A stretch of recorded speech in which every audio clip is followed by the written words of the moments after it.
डुमरी उपचुनाव त्रिकोणीय माना जा रहा है। त्रिकोणीय इसलिए माना जा रहा है कि एआईएमआईएम ने भी अपने प्रत्याशी को मैदान में उतारा है और 30 सितंबर को यहां पर असदुद्दीन ओवैसी साहब आए थे, जिन्होंने विशाल जनसभा को संबोधित किया और उनके सभा के संबोधित करने के बाद एक वीडियो जो है वो तेज़ी के साथ वायरल हुआ, जिसमें ये कथित तौर पर कहा जा रहा है कि उस वीडियो में पाकिस्तान जिंदाबाद के नारे लगे थे।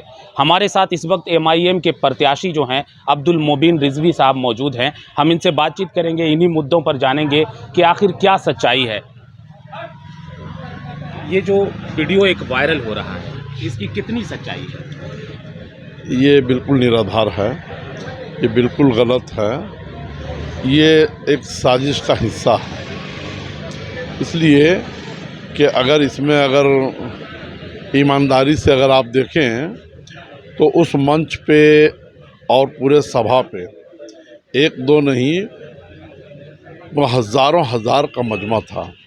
पुलिस प्रशासन के लोग थे, वरीय पदाधिकारी थे, इलेक्शन कमीशन का कैमरा था और कम से कम सैकड़ों की तादाद में चैनलों का जो है एक जत्था था, प्रेस मीडिया के साथी थे और उनके सामने से पाकिस्तान जिंदाबाद का नारा लगता है। तो ये बेचारे लोग क्या कर रहे थे, जबकि मीडिया के साथी ऐसी बातों को और ऐसी घटनाओं को कवरेज करने के लिए जान पे खेल जाते हैं और एकदम कूद जाते हैं कि ताकि हम इन बातों को और इन घटनाओं को अपने कैमरे के अंदर कैद कर लें।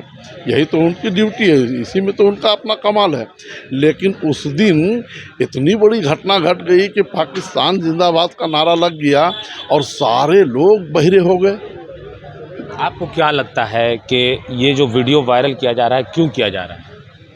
एमआईएम के जो है शाख यहाँ ना बने, ये यहाँ मजबूत ना हो, यही वजह है कि झारखंड सरकार के तमाम मंत्री, पूरा स्टेट, पूरा कैबिनेट, पूरा कार्यकर्ता पूरी ताकत डुमरी में लगा दिए हैं कि ताकि सफाया कर दो एमआईएम को, ताकि इससे हमारे राज्य में हम लोगों को ये लोग दर्द सर ना बने। इसलिए कि मुसलमानों का वोट से ही हमारी सरकार बनती है, मुसलमान ही वोट देते हैं तब हम जो है सत्ता पे हैं।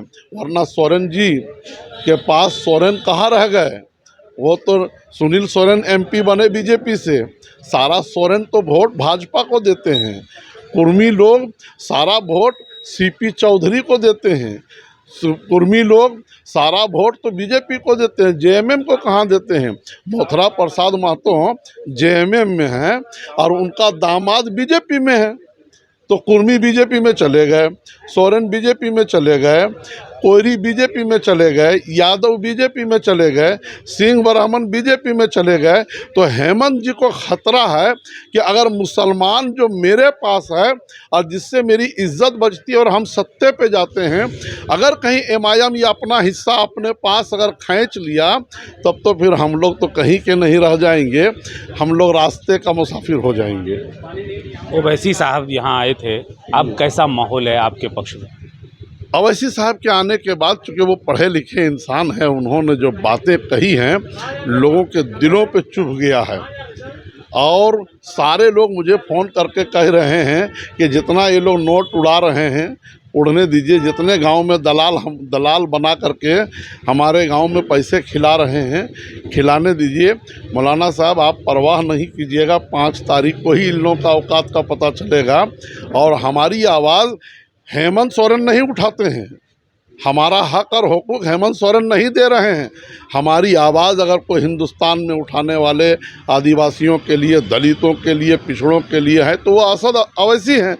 इसलिए वोट हम आपको नहीं, असद ओवैसी के पतंग छाप पे डालेंगे, आप बिल्कुल परवाह नहीं कीजिए।